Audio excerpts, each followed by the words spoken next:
皆さんいかがお過ごしでしょうか。文系アカリストの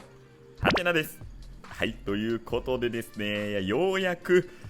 皆さんに 4.5 畳の部屋をお披露目できる回となりました。11月にこのテナント部屋を退去するということを決めまして、でそこからですね、約もう4ヶ月ぐらいですかね、経過しておりまして、で、毎日ですね、朝仕事にね出勤する前の、例えば30分とか、でお休みの日ですよね、なかなかやっぱり家族との生活がありますので、なかなかそういう意味では時間が取れない中ですね、コツコツ、移設の準備を進めてきました。かなり少ない時間の中で進めておりまして、なかなかですね、思い通りにと言いますか、時間がですね、かなりかかっておりまして、もともとのこのテナント部屋ももうこんな状態でもぐちゃぐちゃです。ただ5月末にはもう完全に退去して、明け渡しをしないといけないということになりますので、ちょっと急いでね、急ピッチで進めていると、そんな状況でもあります。で、今現在はですね、水槽はちょっとまだ移設無理かなっていうふうに思ってるんですが、ここにね、飾ってあるこの植物たち、もうこの辺りはもうお迎えする準備っていうのは整っておりますし、今回でですね、この 4.5 畳の私の自宅の部屋、リニューアル版ということで、だいたいお披露目できるのかなと、そういうふうに思っています。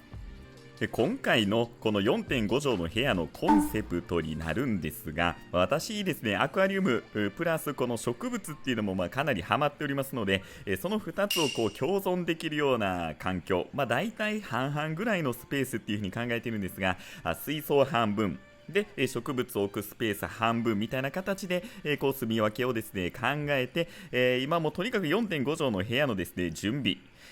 そちらのリフォームといいますか、自分でね DIY を並行してずっとやっていると、そんな状況ですね。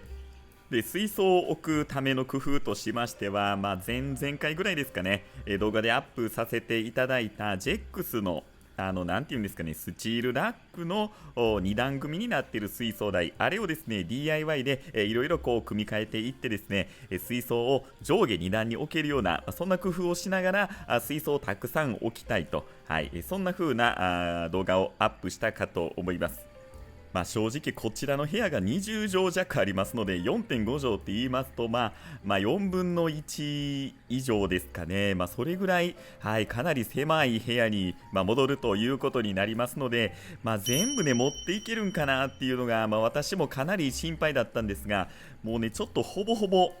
持っていくことができるような目処といいますか、そこを1個コンセプトにして、DIY を進めてきましたので、そのあたりについて皆さんにね、お見せしてお話をしていこうと、そういうふうに思っております。では早速なんですが、こちらの20畳の部屋から移設、していきたいと思います。で今回なんですが、あんまりねDIY 関係っていうのはもう見せないでおこうかなというのは今年思っておりますので、とりあえず一旦ですね、この植物を置いていた棚、これをですねそのまま持っていこうと思いまして、今撮影をしております。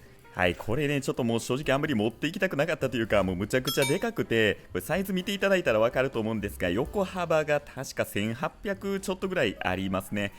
で高さもね、ライト設置してましたので、結構高いんですけど、その辺はネジを外してですね、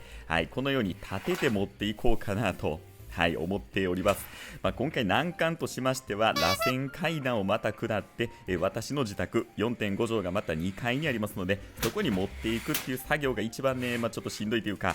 なかなかこれがもう嫌で重い腰が上がらないと、そんな中でですね、なんとか、持ってくることができました。こちらがね、私の狭い 4.5 畳自宅の部屋になります。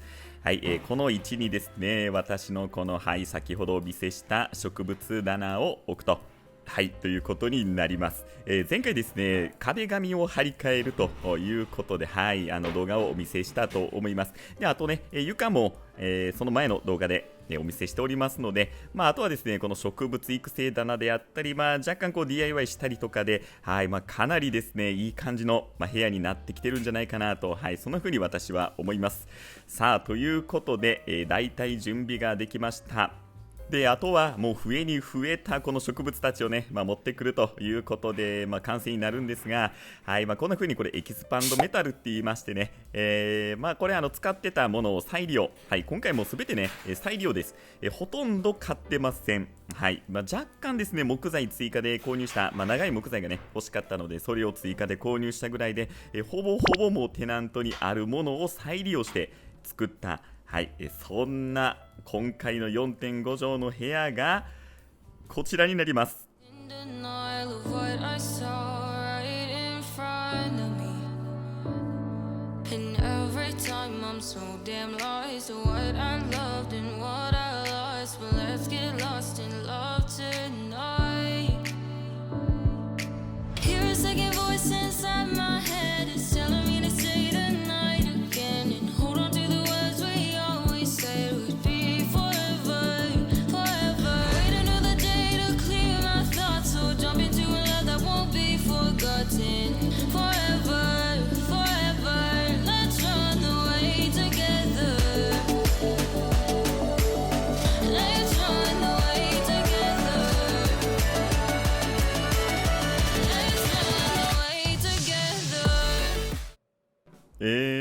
どんなもんでしょう。はい、結構私的にはね、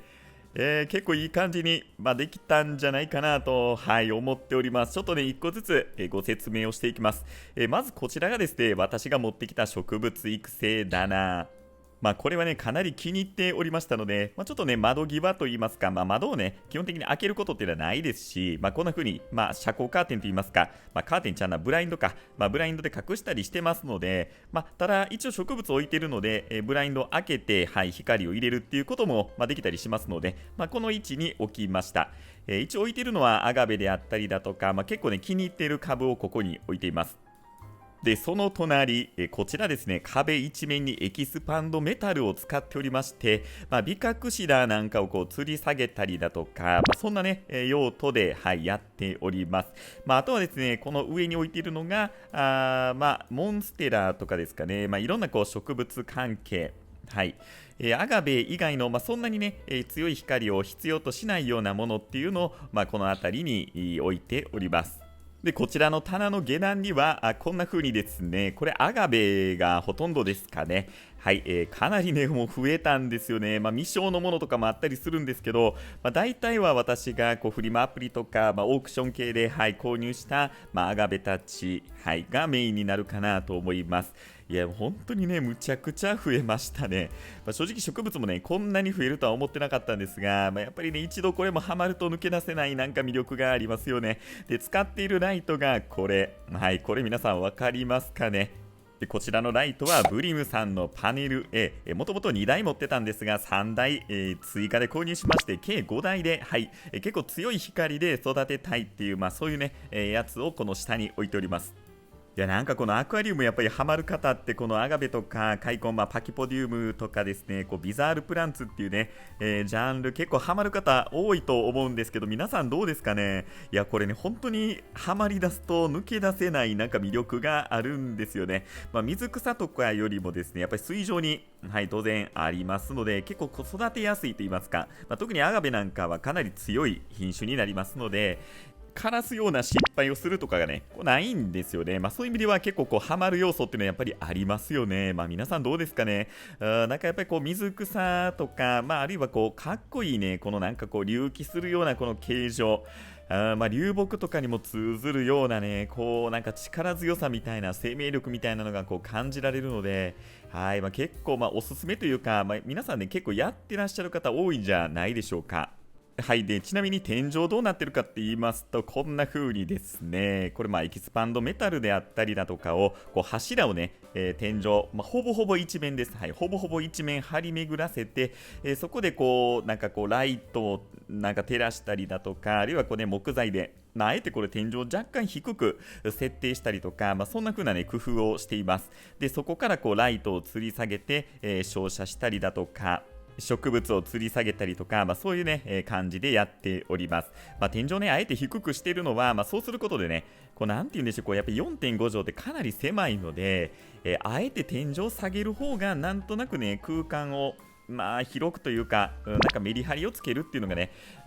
大事かなと思っておりますので、そんな工夫をしてみました。